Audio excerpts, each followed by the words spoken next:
Big Dipper has generated over $237 million in foreign exchange inflows, created jobs, and helped bring Filipino content to a global audience.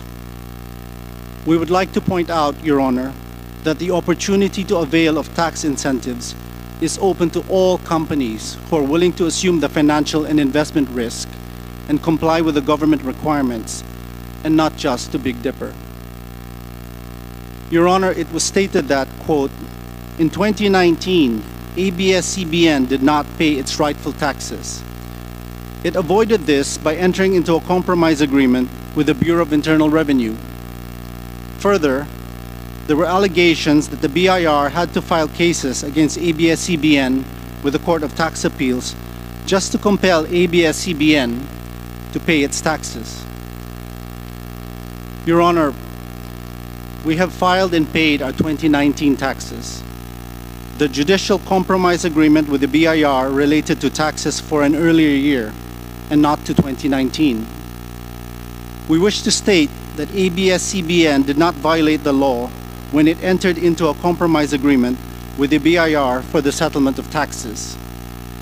The right to enter into a compromise agreement is a remedy provided for under the tax code in cases where doubt may exist in the validity of assessment or financial incapacity. It is available to all taxpayers, not just to ABS-CBN. Under Section 204 of the Tax Code, the power to evaluate, accept, and approve applications for compromise is provided for by law to the Commissioner of Internal Revenue. The right to file a protest is also provided for by law, as well as the right to file an appeal with the Court of Tax Appeals, which is under Section 228 of the Tax Code. Your Honor, it is incorrect to state that the BIR lodged cases against ABS-CBN with the Court of Tax Appeals. It was ABS-CBN that filed a petition with the Court of Tax Appeals, as is the right of every taxpayer, and not just ABS-CBN. ABS-CBN complied with the process outlined by the Bureau of Internal Revenue, and with the approval of the BIR, as well as the approval of the Court of Tax Appeals, we entered into compromise agreements as provided for in the tax code and paid the taxes. The fact that these taxes were approved by the court validates the legality of these agreements. It should be pointed out that there were no issues of fraud in the disputed assessments. Had there been such issues, these compromise agreements would not have qualified, would not have been accepted, and would not have been approved by the BIR under the conditions provided for by law. Your Honor, it was alleged that, quote, ABS-CBN Lingkod Kapamilya Foundation is being used by ABS-CBN as a tax shield and that it failed to file donor's tax return and pay the donor's tax. Your Honor, this allegation is false. The ABS-CBN Lingkod Kapamilya Foundation has always been transparent in its efforts to uplift and improve the lives of Filipinos. It is accredited by the Philippine Council for NGO Certification, and its tax exemption has been confirmed by the BIR. The donations it receives are not subject to donor's tax. In closing, we would like to state that, to date, there have been many allegations that ABS-CBN has not paid its proper taxes, but there has been no evidence to that effect. We maintain that ABS-CBN has been paying its proper taxes, and we have complied with the law as prescribed by the BIR itself. Your Honor, availing of tax incentives offered by the government to companies on condition that they are able to fulfill certain requirements is not against the law. Entering into compromise agreements with the BIR, which is expressly provided for in the National Internal Revenue Code, is not against the law. And petitioning the Court of Tax Appeals, a right accorded to all taxpayers, is not against the law. The BIR itself has recently attested, and I quote, "As far as ABS account is concerned, they are regularly filing and paying their taxes for the past number of years." Thank you, Your Honor. Maraming salamat po, ABS-CBN. Ngayon naman po ay pakikinggan naman natin ang isa sa aking mga kababayan mula sa lalawigan ng Bulacan na si Mr. J. Sonsa tungkol sa alleged tax violations ng ABS-CBN. Mr. J. Sonsa, you're now recognized.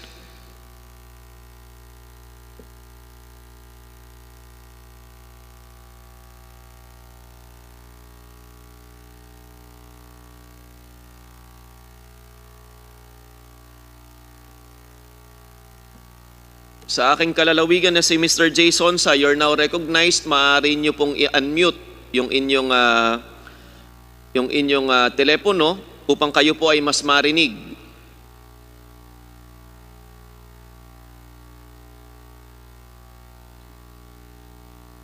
Chair Jonathan, parang hindi ko siya nakikita si Mr. Sonsa dito sa Zoom. Baka nawala siya, baka pwede siyang balikan na lang maya-maya. Paunahin na natin muna siguro yung BIR para habang nag-aantay tayo kay Mr. Sonsa. Sige po, Chairman Chikoy. Pwede pong mauna ang galing po sa BIR para po sa kanilang position. Andyan po kasama natin si Assistant Commissioner Manuel Mapoy. Hi, good evening, Mr. Chairman and honorable members of Congress. The Bureau of Internal Revenue is willing to assist or help this honorable committee in whatever capacity we can. However, with all due respect, Mr. Chair, as regards to information pertaining to tax returns of all companies involved here, we cannot divulge anything because it is covered by Section 270 of the National Internal Revenue Code. So unless a waiver is secured or issued by authorized representative of the company, please forgive us if we cannot provide any information, Your Honor. Maraming salamat po sa taga-BIR. Clarification, Mr. Chairman. Yes, Congressman Barsaga. Well, we know the confidentiality of the records of the taxpayer. And that is why we want to ask ABS-CBN Corporation if they are giving permission to the Bureau of Internal Revenue in order to disclose the pertinent tax information regarding the taxes paid by the ABS-CBN. ABS-CBN, maaari po ba kayong sumagot? Yes, we are, Your Honor. Ibinibigay po, excuse me, BIR, kapapahayag lang po ng ABS-CBN na sila ay willing na i-disclose ninyo ang kanilang financial statements, BIR. BIR?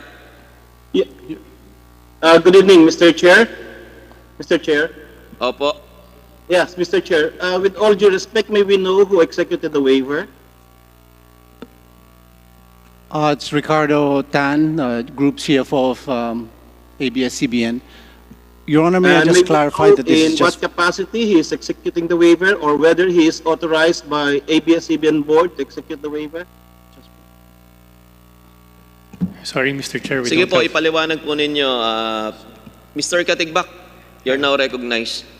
Sorry po, Mr. Chair. Kung kailangan po ng BIR ang authorization ng board, we don't have that today. We would have to call a board meeting and ask for their permission po. Kung yan po yung kailangan ng BIR. Kailan nyo po maibibigay, Mr. Katigbak, dahil maaantala po yung ating hearing kung hindi nyo po ito maibibigay agad? Kung tatanggapin po ng BIR ang authorization namin as President and as CFO, then we can give it today. But if he requires a board resolution po, the earliest we can do it is sometime tomorrow or Thursday pa po. Because we have to call a board meeting. BIR? Baka pwede natin malaman sa BIR kung pwede na po ba yung verbal na authorization ni Mr. Katigbak at ng CFO po natin na nandyan. With all due respect, Your Honors, but the law is very clear that we need an express waiver coming from authorized representative of the taxpayer. And that authorized representative must be authorized in writing by the company's board. Sige po, hihintayin namin mula Mr. sa Chairman? ABS-CBN. Mr. Chairman, Hearing suspended. No, just an inquiry. Just an inquiry. Can we put this on record? Huh?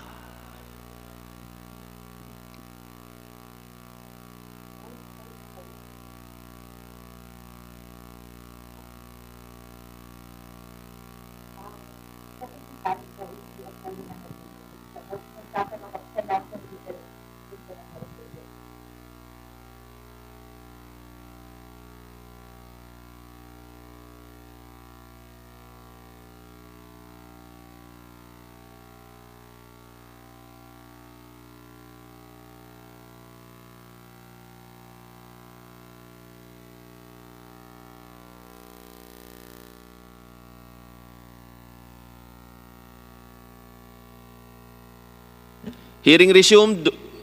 Yes, Congressman Barsaga. Mr. Chairman, at siguro the Associate Commissioner of the Bureau of Internal Revenue would confirm this. Nagkaroon ng hearing sa Senado noong February 24. It was fully documented. At doon sa Senate hearing, tinanong ng mga senador kung compliant ang ABS-CBN sa pagbabayad ng taxes. Ang ginawa ng representative ng BIR na si Mr. Cabandac, tumingin siya sa ABS-CBN. Sa kanilang pagtingin, nalalaman na ng ABS-CBN yung confidentiality ng kanilang records at sila ay tumango. Kaya binigay naman ng BIR yung record o yung tax, kung ano ang mga taxes na binayad ng ABS-CBN. At sinabi ng BIR na walang accountability ang ABS-CBN insofar as taxes, unpaid taxes are concerned. And I think Associate Commissioner could respond to this because this is recorded. I have the tape right now. We hear the statement or the response of the Associate Commissioner of the Bureau of Internal Revenue, or you better ask Mr. Simplicio Cabandac of the BIR, who was present during the Senate hearing on February 24, 2020. Mr. Chair, Mr. Chair. Yes, Sige Mr. po. Chair. If the one that will execute the waiver is Mr. Carlo Catigbac, who is the CEO of ABS-CBN Corporation, then we can answer all the questions that may be raised by this honorable body. Maraming salamat po. Chairman Chikoy.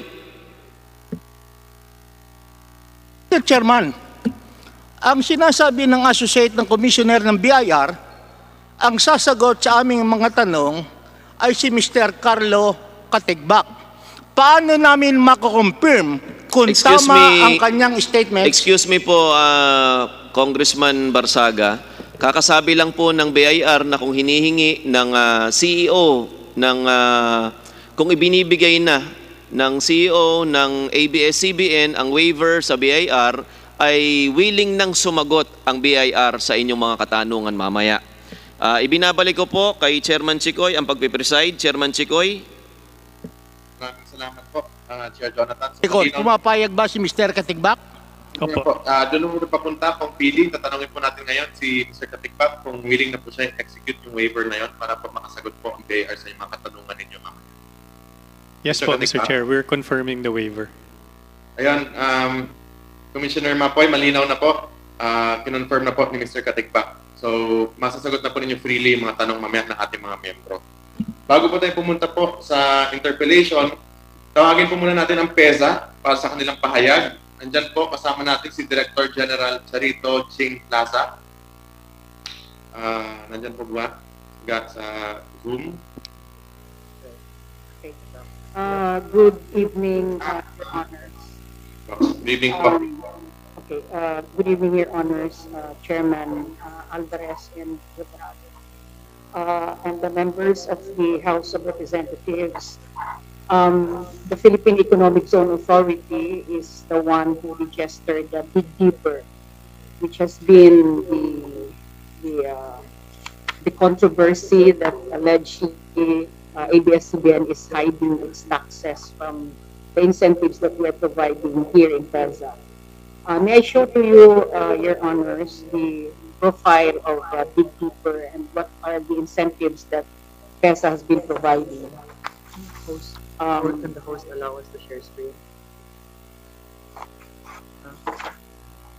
May we ask the host to share the screen? Let us Yeah, share the screen.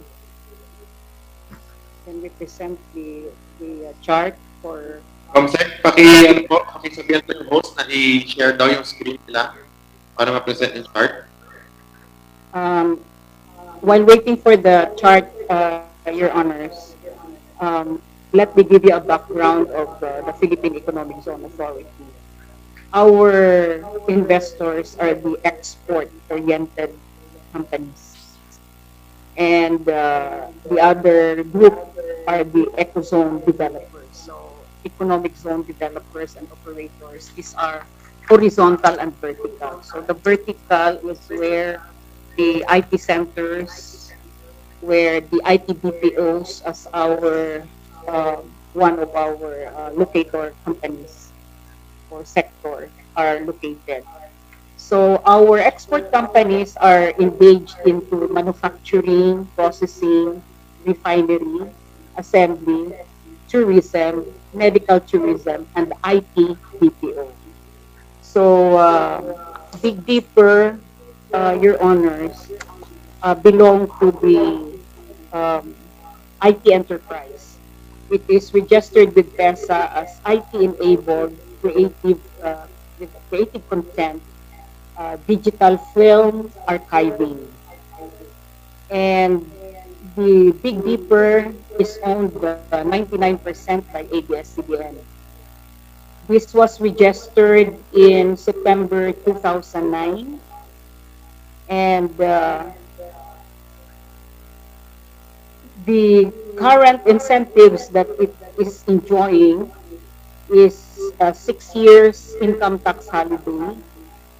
So the income tax holiday, meaning zero tax, both national and local, ended in October 2015. So they are now in the under the 5% gross income tax earning.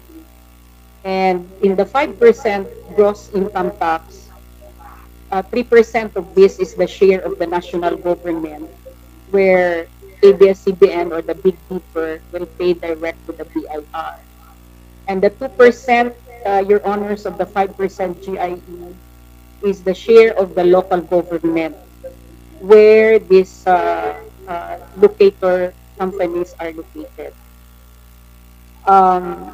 As to the number of employees registered or provided jobs by Big Dipper, they have 154 registered in PESA as their employees. And the capital incentives or investment that Big Dipper um, invested in this company amounted to 149 million, 200 billion, sorry. So this is the paid up capital of 149 uh, million, 237, 668. As to export revenues, so we include the export among the export service incomes of PESA, the export revenues of Big Dipper is 27.7 million US dollars. The total investments that ABS-CBN company or the Big Dipper inputted uh, has totaled to $9.7 million. Or, Your Honors, this is equivalent to 444.637 million pesos. Okay, here we go. What are the taxes paid by Big Dipper? In 2015 or 2016, Your Honor, they paid from the 5% gross income earning 115,303,519. In 2017, Your Honors, Big Dipper also paid a tax, which is the 5% again of the GIE, of 120,131,207. And in 2018, Big Dipper also paid the 5% GIE of 119,017,444. So again, Your Honor, these total taxes that they paid represents the 5% of their gross income earning, shared 3% for the national government through the BIR, and 2% is the share of the local government which hosted this ecozone and locator companies. So what is now the status of operation of Big Dipper, Your Honor? It started its commercial operations in November 2009. So it is ongoing. Therefore, Your Honors, Big Dipper, which is 99% owned by ABS-CBN, are compliant with PESA's requirements as to the payment of their taxes represented by the 5% GIE. 3% goes to the BIR, and the record of BIR will attest to this, and 2% goes to the local treasurer of the ecozone host, LGU. So, Your Honor, that's it as far as Big Dipper Digital Content and Design Inc., which is 99% owned by ABS-CBN. It is compliant. Maraming salamat po, Director General Plaza. Chair Jonathan, wala pa rin po si Mr. Jason sa. So baka bukas na lang siya kung sumama siya ulit sa hearing natin bukas. Pwede na po tayo dumako ngayon sa interpellation po kung saan unang-una po na magtatanong ay si Congressman PD Barsaga na binigyan ng additional oras po ni Congressman Tolentino, Advitpula, Abaya, Yap at Revilla. Congressman PD. Maraming salamat sa ating mga chairpersons, pati na sa ating mga guests, at pati na sa ating mga resource persons who belong to different government agencies. Unang-una, let me make this preliminary statement. Naalala ko ang sinabi ng aking professor sa taxation nung ako ay third-year law student. Ang sabi niya, taxation is the lifeblood of every government, and no government can succeed unless it has an adequate system of taxation. And because of this basic principle that taxes are the lifeblood of the government, I also remember that in case of doubt, the doubt must be resolved in favor of the government and against the taxpayer. And I think all lawyers, especially those coming from the ABS-CBN, would agree with what I have said. Nang ako ay mahalal bilang isang public official way back in 1998, aking naranasan at nasaksihan ang katotohanan na ang buhay at dugo ng isang pamahalaan ay magmumula sa buwis na binabayad ng mamamayan pati na ng mga korporasyon. At the time in 1998, as expected, walang pondo ang aming gobyerno, kaya walang panggasto sa aming mga empleyado. It is a hand-to-mouth existence. Every day, we cannot prosecute any project. And being a practicing lawyer for 22 years, and being the corporate lawyer of several corporations, I know for a fact that in order that my town would succeed, it is necessary that there must be investment. Kinakailangan merong investment ang mga korporasyon because I know for a fact that these corporations, so to speak, will be the golden goose that would lay the golden eggs, na sila ang magbabayad ng taxes. And so the first thing which I have to do is to create an investment which would be conducive to create a climate conducive for investment. I have to address the peace and order problem. And of course, I have to eliminate red tape. Kinakailangan din walang mga basura. We have to protect the environment. And of course, there should be minimal traffic problem. Fortunately, nagawa ko naman to at maraming nag-invest sa amin. And as a mayor, they know my principle that taxes are the lifeblood of the government. I have been dealing with big corporations like Meralco and Telcos, and I have been telling them that they have to pay their taxes. As a lawyer, ang sabi ko sa kanila, in case you have questions about our assessment, you know what is the remedy. You pay the taxes under protest. We will put the taxes paid, the amount paid in trust, and we will result, and we will antay namin kung ano maging resulta ng desisyon ng husgado. You can verify this with big corporations who have businesses in the city of Dasmariñas. Kaya kung sa aking pagtatanong ay medyo mahigpit ako when it comes to taxation, do not think that I am selective in so far as ABS-CBN is concerned. At humihingi rin ako ng paumanhin kung bakit ako nag-outburst kanina, especially to Carlo Katigbak and to the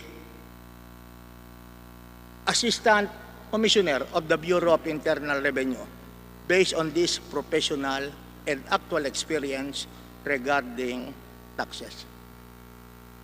Kaya ang una kong sasabihin, katulad ng sinabi ko kanina, nagkaroon ng hearing sa Senado noong February 24. At yung hearing ng Senado noong February 24 about taxes, yun ang naging subject ng news coverage ng TV Patrol on the night of February 24. I have prepared an audio clip of that news of TV Patrol and I'm requesting na kung pwedeng i-play natin.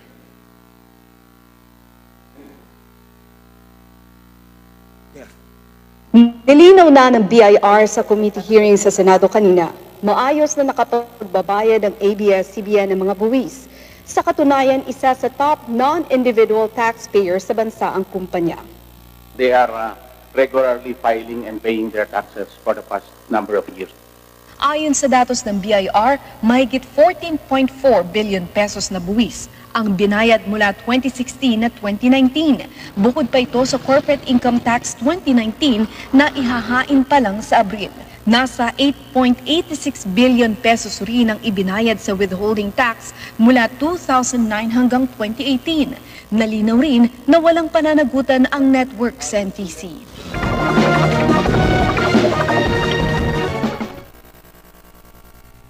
So, ika-clarify ko muna. Ang sinabi sa news, 14,398,464,000 ang binayaran ng BIR, ang binayaran ng ABS-CBN mula 2016 up to 2019. Tama po ba yun? Your Honor, I have to just confirm on the numbers for 2019. So I don't have the final figures yet. Yes. But based on your presentation, ang nakalagay sa iyong presentation, yun ang taxes from 2016 up to 2019.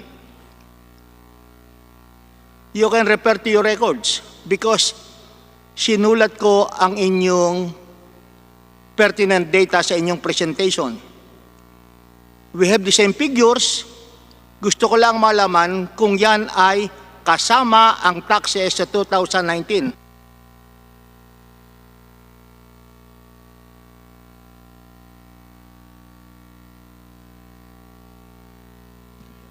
Your Honor, the period covered for the 14 plus billion was 2016 to 2018, not 2019. Pero iba yung presentation mo kanina. It's up to 2019.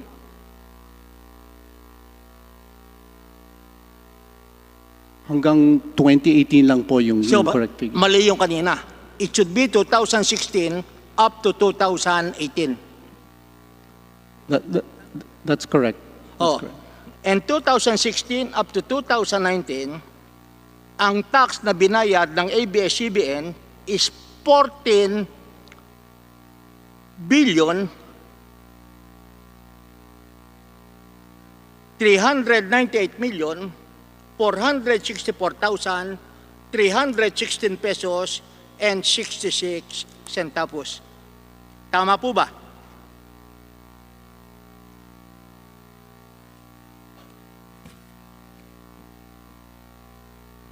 Your Honor, we have a different computation.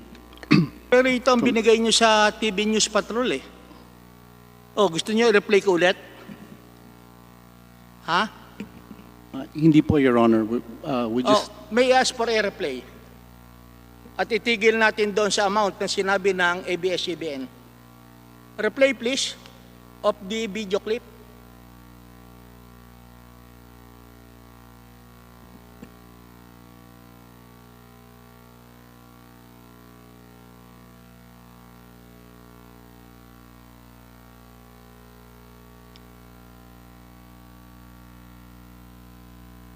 Okay. Nilinaw na ng BIR sa committee hearing sa Senado kanina, maayos na nakapagbabayad ang ABS-CBN ng mga buwis. Sa katunayan, isa sa top non-individual taxpayers sa bansa ang kumpanya. They are regularly filing and paying their taxes for the past number of years. Ayon sa datos ng BIR, mahigit 14.4 billion pesos na buwis ang binayad mula 2016 at 2019. Oh. So, do you agree with that figure of 14 billion 398 million 464,316.66 na sinabi ng ABS-CBN sa News Patrol noong February 24? Your Honor, could we kindly request for a little time to validate the exact figure? We can have the exact figures here, Your Honor. I mean to say, pati yung TV News Patrol cannot be relied upon sa sinasabi nilang taxes na binayaran nyo? Is that the impression which you want to give to us? Hindi po, Your Honor. We just want to make sure we have the exact. May I request that my colleague, Mr. Aldrin Serrado, be recognized? Okay. Well, anyway, I relied on the audited financial statements which you have given to the committee.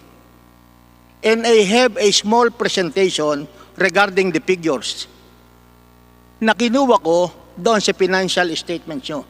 Unang-una, dalawa ang set ng financial statements na binigay nyo sa amin.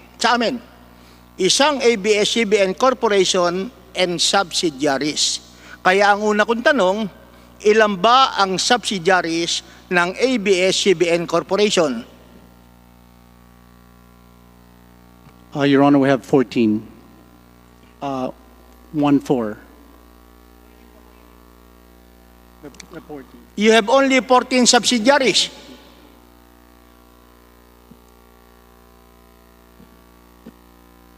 Your Honor, we have 14 that are reporting the... Yes, Your Honor.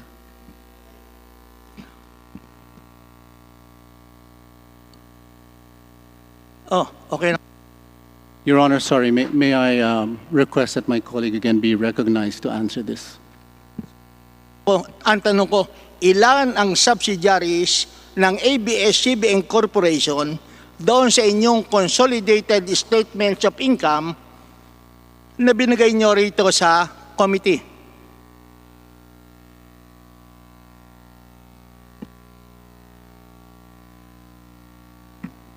Your Honor, may I be recognized?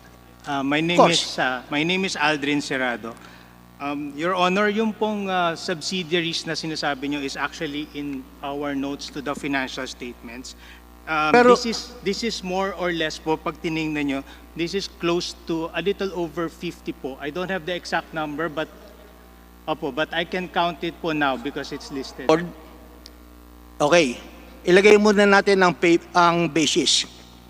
When we speak of subsidiaries, they are actually corporations. Tama po ba? Tama po, Your Honor. Okay. And because they are corporations, ang personalidad nila ay iba sa personalidad ng ABS-CBN. Tama po ba?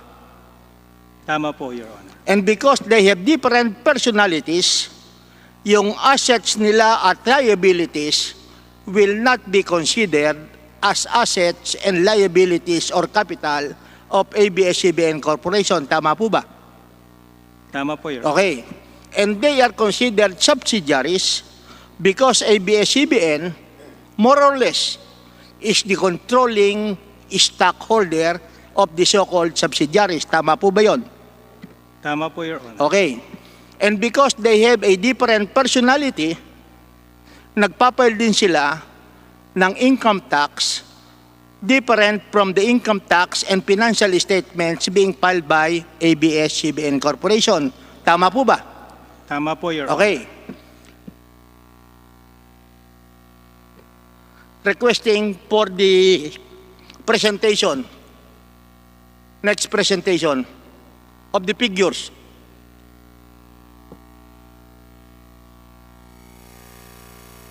Diyan sa board, diyan sa ating presentation, nandyan ang consolidated statements of income, ABS-CBN Corporation and subsidiaries. Tiningnan ko na ang mga pertinent financial statements. Ang total revenue for 2016 was 41, this is in billions. Are these in billions?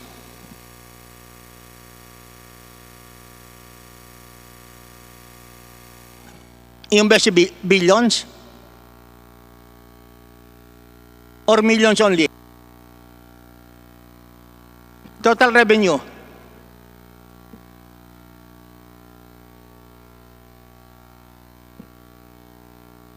The amount for 2018 is 40,130,592.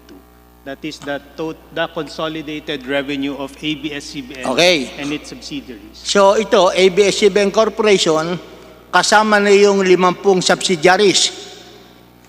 Ang total revenue nila for 3 years is 122 billion. At ang kanilang net income before tax, total for 3 years, 10,597. At yun naman provision for income tax is only 2,072. At yung net income nila is 8,597,134. Lahat ng figures na to were taken from the financial statements submitted to this committee by ABS-CBN. Then I will go to the next slide. Ayan naman yung ABS-CBN Corporation parent company statements of income. 2016, 2017, 2018, the total is 69,997,323.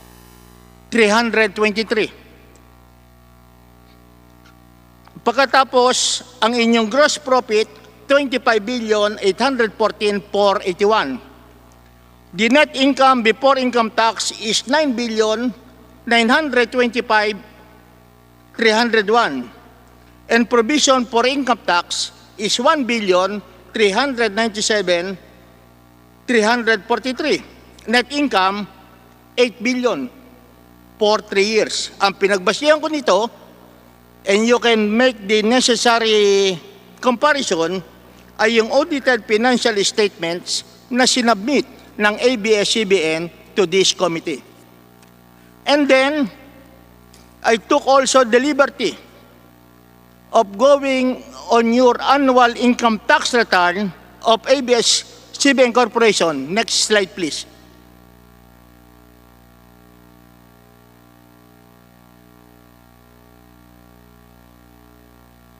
Next, please. Annual income tax return of ABS-CBN Corporation. 2016, up to 2017, up to 2018, ang total income tax due 1,117,562. Less total credits, etc. Net taxable will be negative 1,079,276. Total amount payable, 0 for the last 3 years. At ang pinagbasihan ko nito ay yung annual income tax return na binigay nyo rito na nanggaling sa Bureau of Internal Revenue. Kaya ang tanong ko lamang, saan nyo kinuha yung sinasabing 14 billion, 398 million, 464 million, 316.66 na di umano ay binayad ng ABS-CBN Corporation for the last 3 years. I'm giving this statement unless you are ready to answer. I'm ready to answer, Your Honor. Your Honor, yung pong number that we referred to earlier in the presentation are the total taxes paid of ABS-CBN. These are different forms of taxes po. So, ganda lang tayo. Ano-ano yung different forms of taxes? Is this included po income tax, value-added tax, withholding tax on compensation, expanded withholding tax, final withholding tax? So, number 1, income tax. Opo. Okay. Value-added tax. Value-added tax. Opo. Letter C. Po. Next. Withholding tax on compensation. Withholding tax on compensation. Expanded withholding tax. Expanded withholding tax. Final withholding tax. Final withholding tax okay. Po. And other taxes and licenses. Mahirap yung other taxes and licenses. Ano yung other taxes and licenses? That would include po yung mga real estate taxes, local business taxes, and other forms of taxes po na maliliit. Ang sinasabi natin, income taxes. Okay, una, bigyan kita example. Withholding tax on compensation. Ano ba yung sinasabi nating withholding tax on compensation? As a withholding agent po of the government, ABS-CBN withholds taxes from compensation and then remits it to the government as payment. So yung withholding tax on compensation, kaninong pera yun?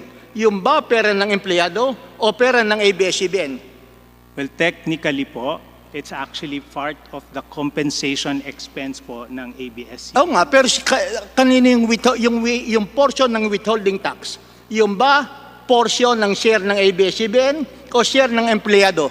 Ito po ay withholding tax on compensation of employees po. Employees. And that is part of the salaries of the employees. Opo. Oh yes. So sa madaling sabi, hindi yan taxes paid by the ABS-CBN because that is a tax. Binabayad nyo lamang pero kinaltas nyo sa inyong mga empleyado. If I can explain lang po, although this is withholding on the compensation, but the responsibility po of paying those taxes is with the holding agent, and in this case po, it's... Natin yon, ang simple lamang ang sinabi nyo, binayad ng ABS-CBN 14 billion. Ang impresyon ng ordinaryong mamamayan, 14 billion ng inyong pera ang inyong binayad. Pero ngayon, sinasabi nyo, withholding on compensation. That is not the money of ABS-CBN, that is the money of the employee, which under the law, you're required to withhold. Tama po. Okay. But, value-added tax. Tell us, para marinig ng ating mga kabayan, ano ba ang ibig sabihin ng value-added tax? These are taxes po on sales. This is the 12% value-added tax. Sino ang nagbebenta? ABS ba o yung supplier nyo? ABS-CBN po. Ha? ABS-CBN po. ABS-CBN ang nagbebenta? Opo. What do you sell? We sell po airtime. We sell po other products. So, I will be requesting kung ano yung value-added tax for 3 years na sinasabi nyo. pati yung withholding tax. What about the expanded withholding? These are, ang expanded withholding tax naman po are withholding taxes on services and services and goods. Services rendered po. Ito po yung expanded withholding tax. So, sweldo rin na withhold nyo because under the law, you are required to expand the expanded withholding, hindi ba? Tama po. Oh, tama. So, gusto lang namin malaman, ano ba talaga yung... If I may correct lang po, hindi po siya necessarily sweldo rin. Because these are... Ay, kaya nga, we want to know. Kasi ang sinasabi sa akin, kung PD, ang laki naman pala ang binabayad ng ABS-CBN, 14 billion. Bakit hindi nyo pa, bakit kinakailangan nyo pang questioning yung taxes? Kasi ang sinabi nyo, taxes paid by the ABS-CBN. But if I may refer lang po to our tax counsel, si Attorney... Hindi, pero alam naman natin, when we speak of tax payment, it presupposes that you have an obligation. And the payment of money comes from you. Pero dito, hindi sa inyo nagagaling ang pera. Nire-remit nyo lamang ang mga perang binawas nyo doon sa mga persons to whom you have a transaction. Well, anyway, to clarify everything, I want to know the breakdown. Okay? Okay po, Your Honor. Oh, what else? Panyero. Your Honor, may we ask for our tax counsel, Attorney Carag, to be recognized? Mr. Chair, Your Honor, if I may just explain, the withholding tax and the cradle withholding tax and the expanded withholding. Okay. Your Honor, we agree with your statement that the withholding tax is a tax due on the salaries given to the employees, Your Honor, and that the employer, ABS-CBN, is just the withholding agent. And being a withholding agent, it is its responsibility to withhold and to remit. Same with the expanded withholding tax. It's a tax on the payments made to the supplier of goods and services to the ABS-CBN, Your Honor. But the reason the creditable withholding tax and the expanded withholding taxes were included among the tax payments made or remitted by ABS-CBN, Your Honor, is that it's just to drive home the point that because of the business of ABS-CBN, then it was able to employ these employees from which they derive salaries and be able to make income payments to the government, Your Honor. Same with the suppliers of goods and services to the company, Your Honor. Because without the business of ABS-CBN, then these employees and these suppliers of goods and services would not have income to be received from the company, Your Honor. So that's just the point that we would want to state, Your Honor. Well, actually, we agree. Hindi natin pinagtatalunan yan. Ang pinagtatalunan natin, tama ba na itong taxes na to paid by ABS-CBN? Although, pera yan, hindi ng ABS-CBN, but ABS-CBN is just withholding the money belonging to third persons, which under the law, you have the obligation to withhold and to remit. As a matter of fact, i-issue nyo lang naman yan tax credit, hindi ba? On withholding tax. That's right, Your Honor. That's tama ba yun? That's right, Your Honor. That's why we use the term paid or remitted, Your Honor. Okay. So, I'll just request, because masyadong malayo itong 14 billion as compared sa taxes paid. As a matter of fact, based on your financial statement, dito sa last 3 years, tax credit pa kayo. Tama ba? If I may answer po, the tax credit refers to naman po sa withhold sa amin. Okay. So it's actually actual taxes po na binayaran namin in advance po. It's not something po na... I'll deal with that later on, okay? Kasi marami pa tayong pag-uusapan.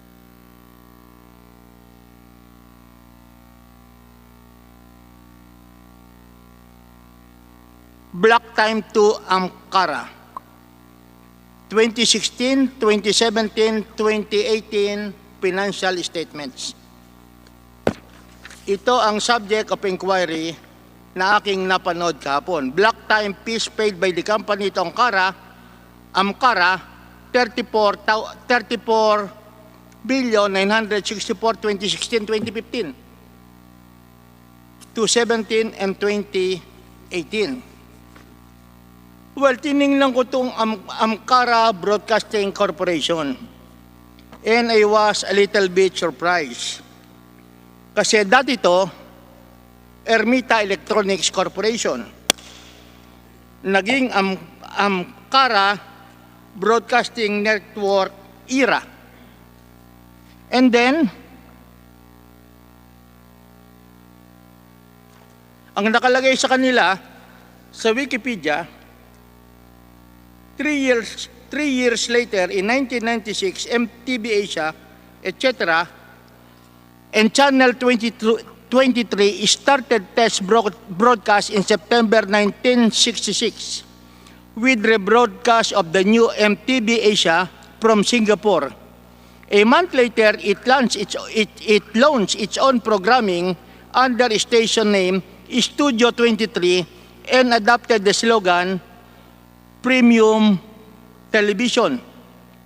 5 years later, MTV Asia acquired a new local UFC and Studio 23 formally became a full station. And on July 12, 2010, ABS-CBN Corporation announced the formation of each broadcast television subsidiary, officially named Studio 23 Network. The Amcara name will cease to be used as terrestrial broadcaster as well as block timer agreement, though existing Amcara Broadcasting Network studios will keep the name.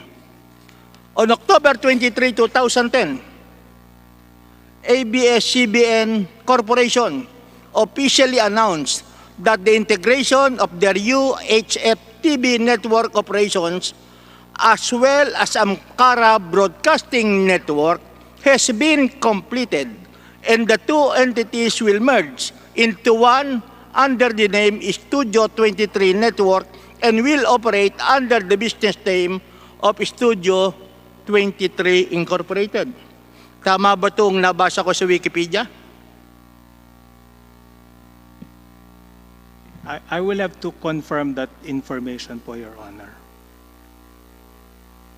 But I know it's in our financial statements, Your Honor, but I will just have to look at it again and review it. I think you're referring to a 2010 financial statements? Ito lamang history muna ng Amcara at saka ABS-CBN. Nakalagay rin sa Wikipedia, on October 23, 2010, ABS-CBN Corporation officially announced that the integration of their UHF TV network operation as well as Amcara Broadcasting Network has been completed, and the two entities will merge into one under the name Studio 23 Network and will operate under the business name of Studio 23. Tama ba to o mali? I think mali po siya. I would have to check the information if it's in Wikipedia because we do not maintain the Wikipedia of ABS-CBN. Those are probably contributed information by you. Next question. 2016, 2017, 2018, nagbabayad kayo ng block time sa Amcara. That's correct, Your Honor. What about 2019? We still pay, Your Honor. Pero ang nakalagay rito, on January 24, 2019, ABS-CBN divested its 49% stake in Amcara to one of the majority stockholders, Rodrigo B. Carandang, who is also the chief of TV5 Network Engineering. ABS-CBN has also stopped paying block time fees to Amcara based on their report. Your Honor, you're referring also to a Wikipedia No, I'm asking you, Noong 2019, nagbabayad pa ba kayo ng black time sa ABS-CBN Corporation? Yes, Your Honor. I think what happened then was in 2019, after the divestment of ABS-CBN, Amcara po is no longer a related party, kaya po nawala sa disclosure. What about prior to the divestment? Nagbabayad kayo sa Amcara? Nagbabayad po, Your Honor. 2019, hindi na. Nagbabayad pa rin po. Up to the present? Opo, Your Honor. Okay, we'll verify that.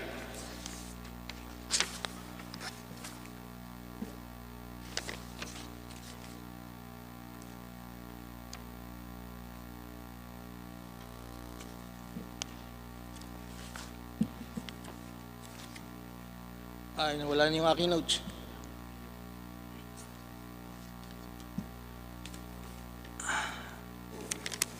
Okay.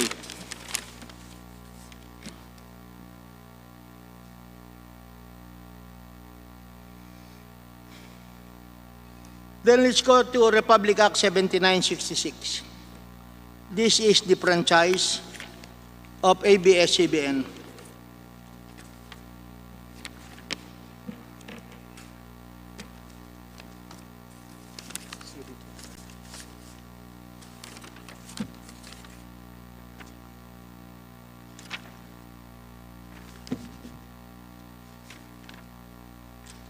And I will be referring to Section 8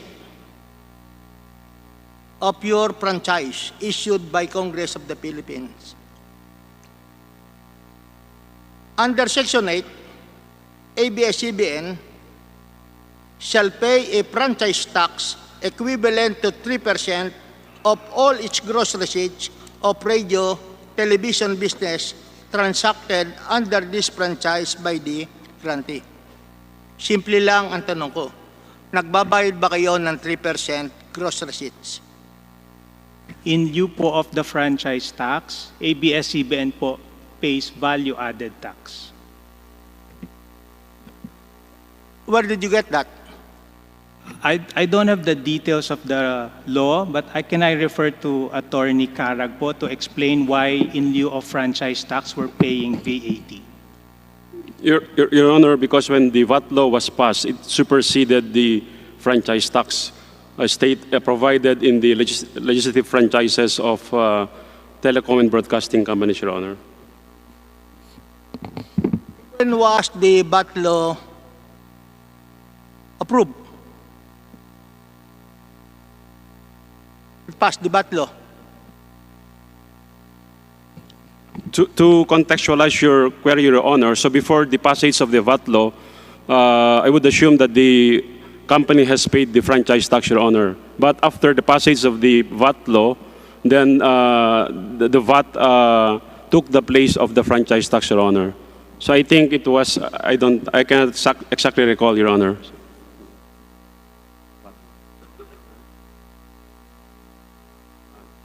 I think it's in under the 1997, in 1997, Your Honor. 1997. I'm not sure, we have to check again, Your Honor. So it is explicit. With the passage of the VAT law, nakalagay ron yung prangkisang 3%, yung nakalagay na 3% na dapat nyong bayaran ay hindi nyo na dapat bayaran because of the VAT law. That's correct, Your Honor. In fact, the 3% is more favorable to the taxpayer, Your Honor, but because of the VAT law, the taxpayer has no choice but to pay a higher tax of 12% VAT, Your Honor. 19? When the VAT law was first enacted, Your Honor, I think it's 1997, so. 1997. Yeah, we have. And your franchise was issued when?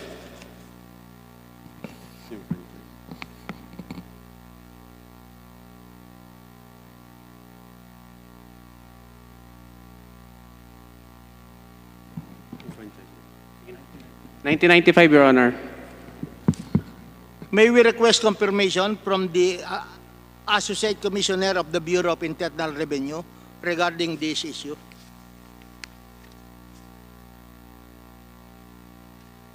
BIR? Good evening, Your Honors. With permission of Mr. Katigbak, The the taxes that is being paid by ABS-CBN was based on Section 119 of the tax code, that is tax on franchise. In lieu of the 3% franchise tax, they opted to pay the value-added tax. They have the option to choose whichever they want to pay. And that option belongs to the taxpayer or to ABS-CBN Corporation for that matter. So that is expressly provided under the VAT law. Yes, Your Honor. What Tax section code, in particular? Tax code, Your Honor. Section 119, Your Honor. Okay. And more or less, what would be the percentage of the VAT? The same, Your Honor. The basis is 12%. The But basis of course, is? they can always deduct. Your Honor. Your Honor. The Am I basis, clear, Your please. Honor? Am I clear, Your Honor? Do you hear me, Your Honor? Yeah, the tax rate, I'm sorry, Your Honor. The VAT rate remains the same, it's 12%, but as always,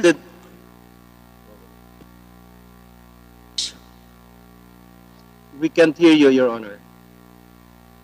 Oh, please continue. Yeah, the VAT rate, Your Honor, stays at 12%, but as always, the taxpayer can always deduct the input tax from the 12%. So what would be the basis of the 12%? Yeah, the VAT law, Your Honor. The tax code, Your Honor. It is clearly stated in the tax code that the VAT rate is 12%. Okay. But again, Your Honor. But again, ABS-CBN Corporation or any radio and television broadcasting companies for that matter has the option to choose whether they will opt to pay the 3% franchise tax or the value-added tax. And that is clearly stated under Section 119 of the tax code, Your Honor. Ano po ang base ng 12%? Yes.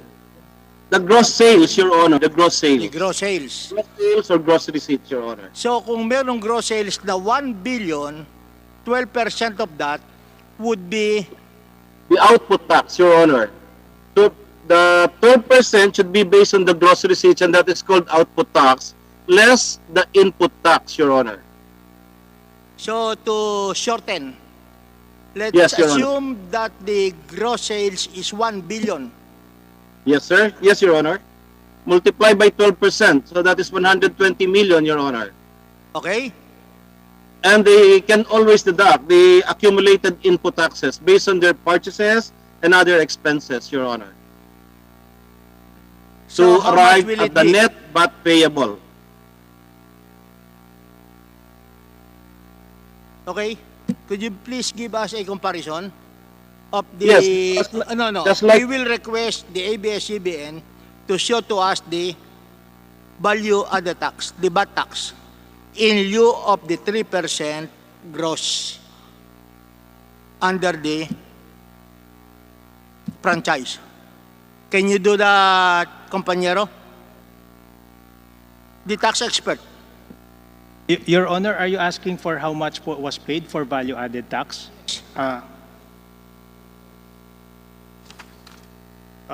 This is the VAT returns that ABS-CBN prepares on a monthly For what year? basis. We do this po every year.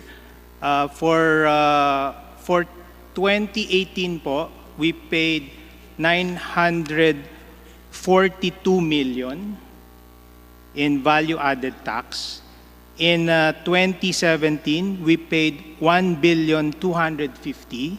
In 2016, we paid 1,482,000,000, Your Honor.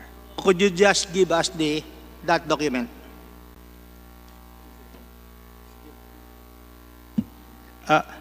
The VAT returns. Yes.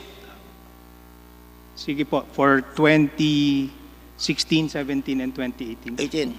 And we will just want to have a confirmation coming from the Bureau of Internal Revenue regarding the amount quoted by the representative of ABS-CBN. Associate Commissioner?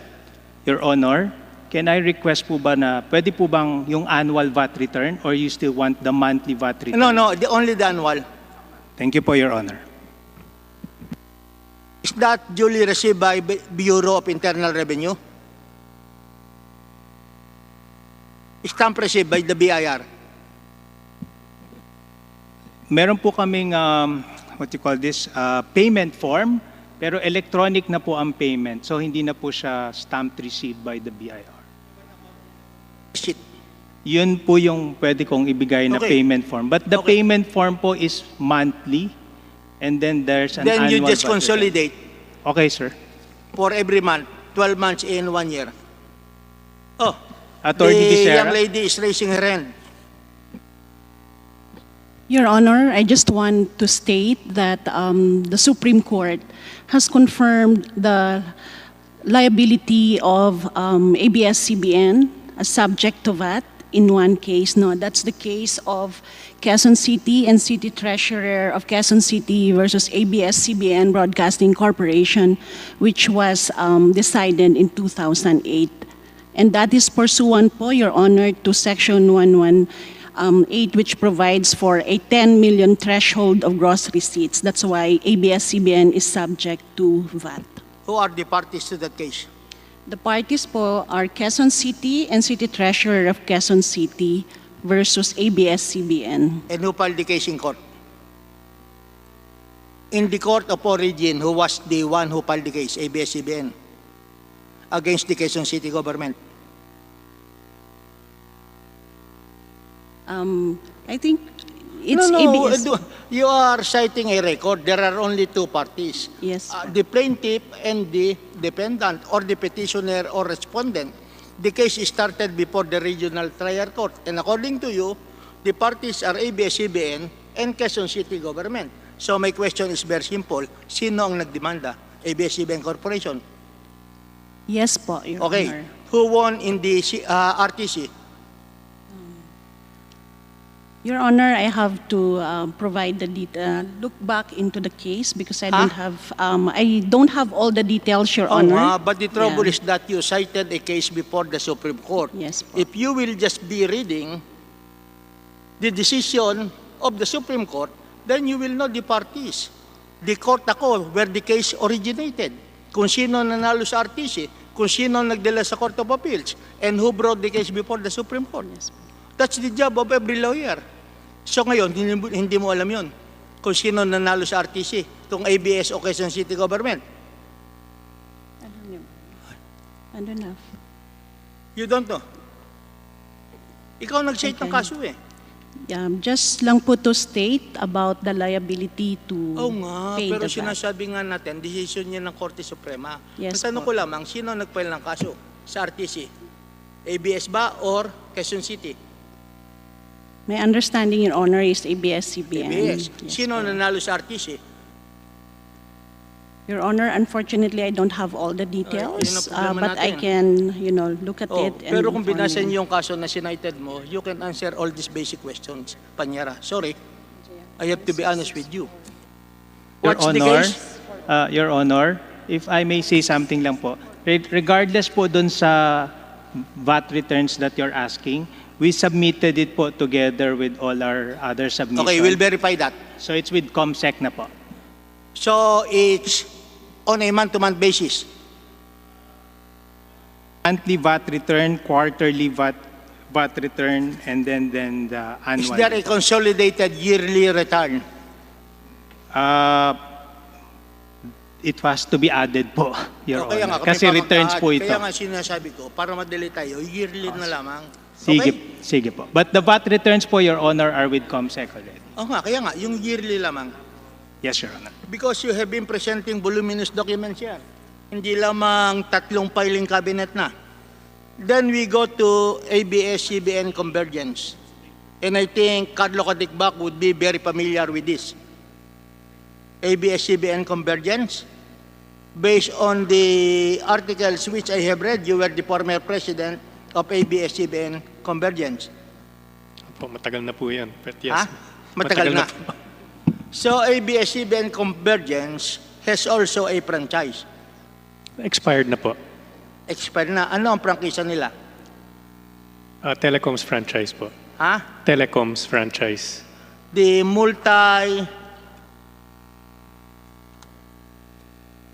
Multimedia telephony po. Yung, Multimedia Telephony Incorporated. yes po. Okay. Pagkatapos ito, expired na. Opo. So you are no longer using ABS-CBN Convergence, its franchise, which originated from Multimedia Telephony Incorporated. Expired na po yung franchise. We have suspended all services attached to it. So you are no longer using this. No longer po. Okay. I will not ask on the alleged violations. I will be reserving that issue to Boeing Remulla. Then we have the ABS-CBN Holdings Corporation, and I think this would be more interesting. Who will be the competent person to testify on this, to answer my questions here? ABS-CBN Holdings. So our favorite, Attorney Quezon. To refresh all your memories, this has been the subject of our inquiry regarding PDR. Yes, Your Honor. We started with Vortec sometime in 1999. Tama po ba? That's correct, Your Honor. At pagdating naman ng Setyembre, yung Vortec pinalitan natin ng ABS-CBN Holdings Corporation. That's correct, Your Honor. And also in 1999, in the last quarter, specifically,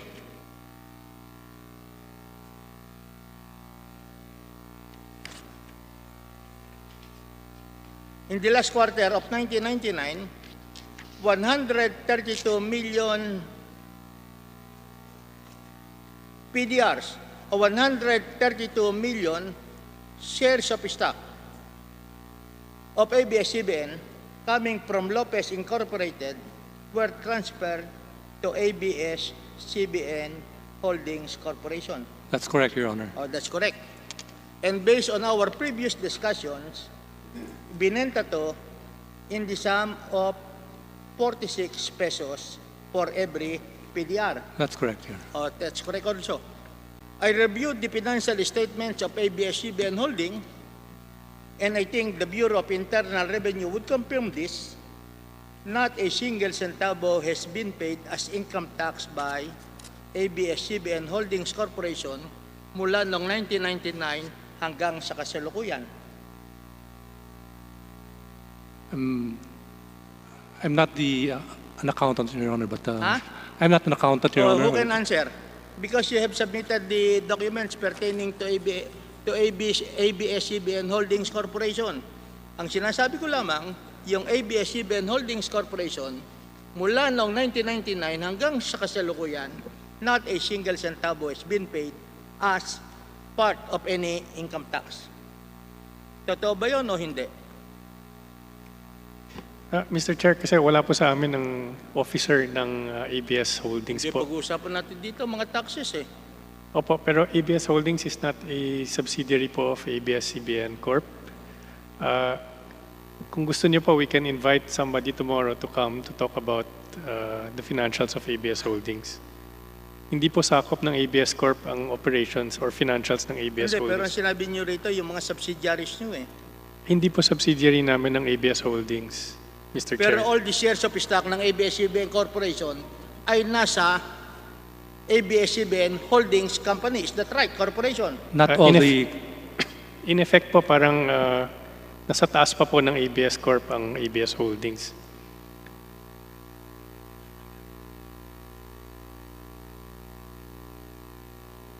Oh, alam nyo, kaya ako nag-ante rito para matapos na sana yung interpellation ko. Eh kung wala namang answer sa ABS-CBN Holdings Corporation, all the documents were submitted here. Congressman PD Barsaga, bibigyan po natin ng instruction ng committee secretary na imbitahin ang mga taga ABS-CBN Holdings, pero bukas na po natin magagawa yan at maaari mo pong ipagpatuloy yung iyong pagtatanong kung iyo pong mamarapatin bukas ng tanghali. So I'll be the first one to continue about ABS-CBN Holdings Corporation. Isa na lamang. pinag-usapan natin ang financial statement ng ABS-CBN Corporation. At binanggit ni Carlo Katigbak kahapon, more or less 11 million na ang TV Plus box na naibenta ng ABS-CBN Corporation. 9 million po. Not 11. Yung 11 po kasama yung Sky Direct. Okay, 9 million. Sa pagbebenta, na sino ang nagbebenta ng TV Plus? ABS-CBN Corp po. ABS-CBN. Opo. So, the sale is recorded in your books. Yes po. And is there any profit sa pagbebenta nyo? It's largely sold at cost, Your Honor. It's largely sold at cost po. Started. Pero nung ipagpatuloy nyo, hindi na at cost. You are selling it at cost or not? Your Honor, we started selling it at cost, but in 2019 po, to be exact, siguro po may margin po na 10 pesos per box. Yung at cost natin, magkano? Just for the record.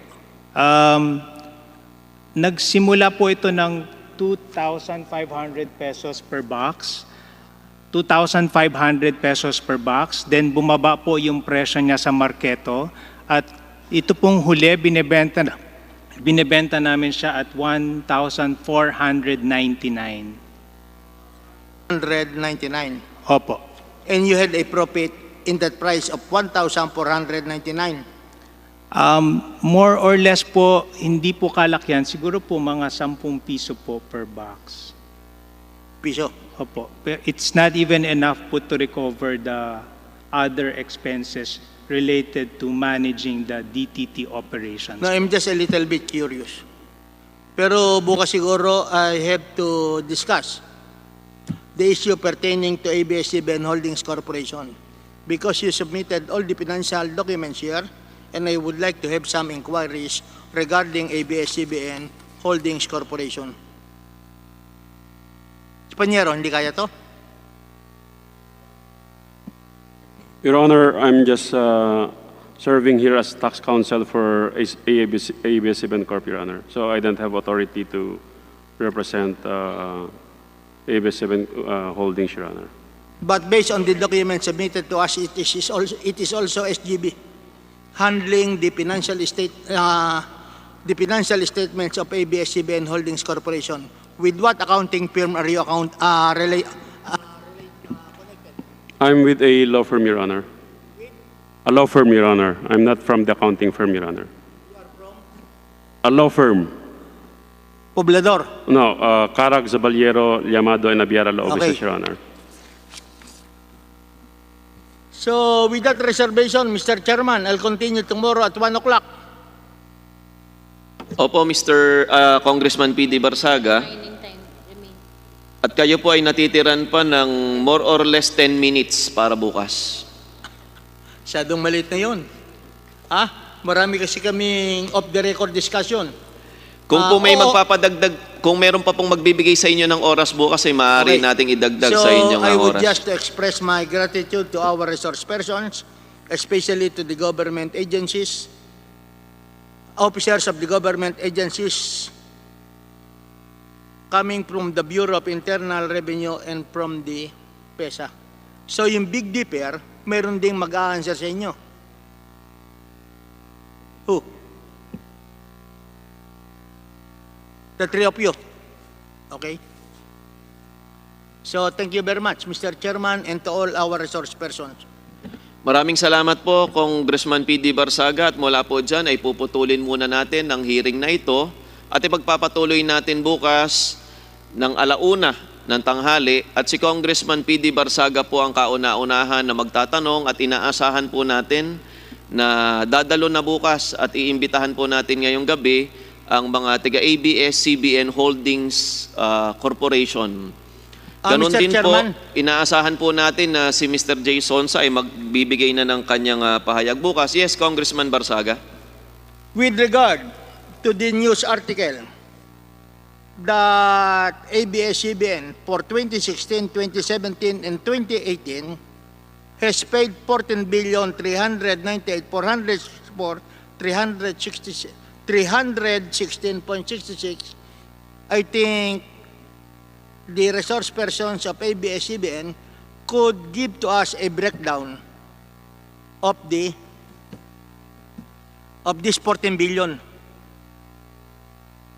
The committee secretary is hereby directed to get the breakdown from ABS-CBN doon po sa sinasabi ni Congressman PD na nagmula sa report mismo ng ABS-CBN na sila ay may binayad na tax na naghahalaga na mahigit 14 billion pesos. And also, I would like also to request one more, Mr. Chairman. Nalimutan ko tuloy. I would like to request the documents pertaining to the compromise agreement between ABS-CBN and Bureau of Internal Revenue, which was the subject of a case before the Court of Tax Appeals. Honor, yun pong sinasabi niyo pong 14 billion na sinabi sa TV Patrol, ang nagsabi po noon ay ang BIR. So, baka hindi ko po mabuo ang amount noon. Kung yung pong present po nung group CFO namin, mabibigay ko po. Pero yung sa BIR po, hindi ko po maibibigay. The Assistant Commissioner of the Bureau of Internal Revenue is still around. Mr. Chairman, may yes, I Congressman make the Barsaga. inquiry to the Assistant Commissioner who is on Zoom? Opo. Assistant Commissioner of BIR.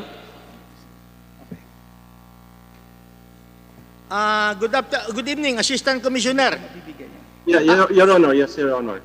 Ang sabi ng ABS-CBN, ang nagbigay daw ng figure na 398,464,316.66 ay ang Bureau of Internal Revenue.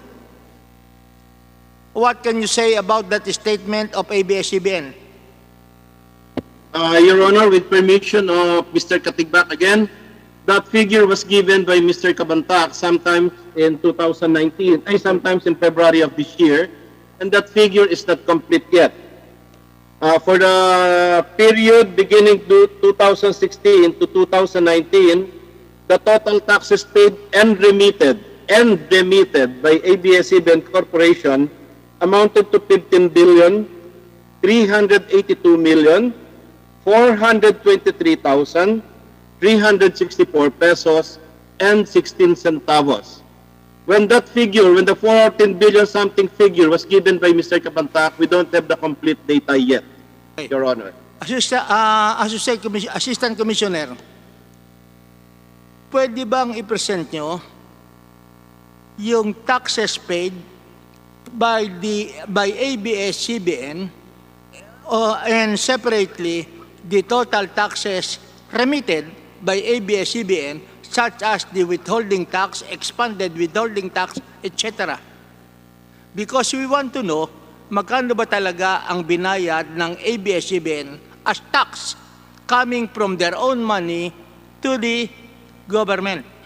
At yun namang nirepeat nila because they are already withholding that, and that is not the money in reality of ABS-CBN Corporation.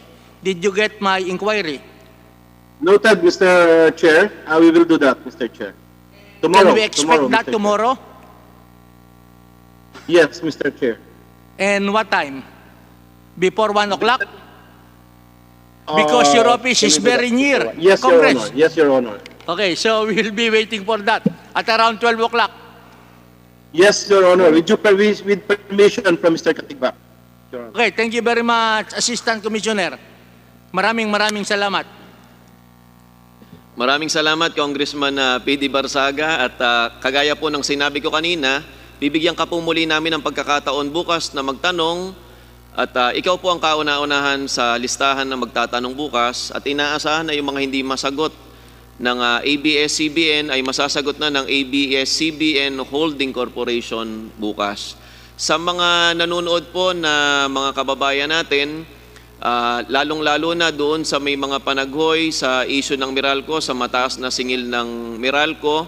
Patuloy pa rin po ang Blue Ribbon Committee sa hearing na ito at sana po mabigyan po ng magandang resulta yung hearing po natin sa Meralco. Alam ko pong maraming kaguluhan, lalong-lalo na sa mga nabigla sa mataas na presyo ng kuryente. Ganon din po sa mga nagrereklamo tungkol sa hindi o mabagal na pagtanggap ng social amelioration. Patuloy pa rin po ang hearing po natin sa social amelioration at inaasahan rin po natin na magkakaroon po ng magandang pagbabago doon sa magaganap na susunod na proseso para sa social amelioration. At ganun din po sa ating mga kapatid na OFW, tsaka po yung mga locally stranded na mga Pilipino, inaasahan po natin na hindi lang po puro salitaan yung mangyari sa hearing na ito, ngunit yung resulta po ang mas hinihintay po natin na magmumula po doon sa mga pinatawag na iba't ibang ahensya, siyempre po sa pangunguna na rin ni Speaker Cayetano at ni Pangulong Duterte. Sa lahat po ng gusto pong masubaybayan yung mga hearing pong iyan, patuloy lang pong i-follow yung Facebook page ng Philippine Congress, gayon rin po ng inyong Kuya Jonathan C. Alvarado. Paki-like and share lang po. Maraming salamat po. Wala na pong magtatanong ngayong gabing ito.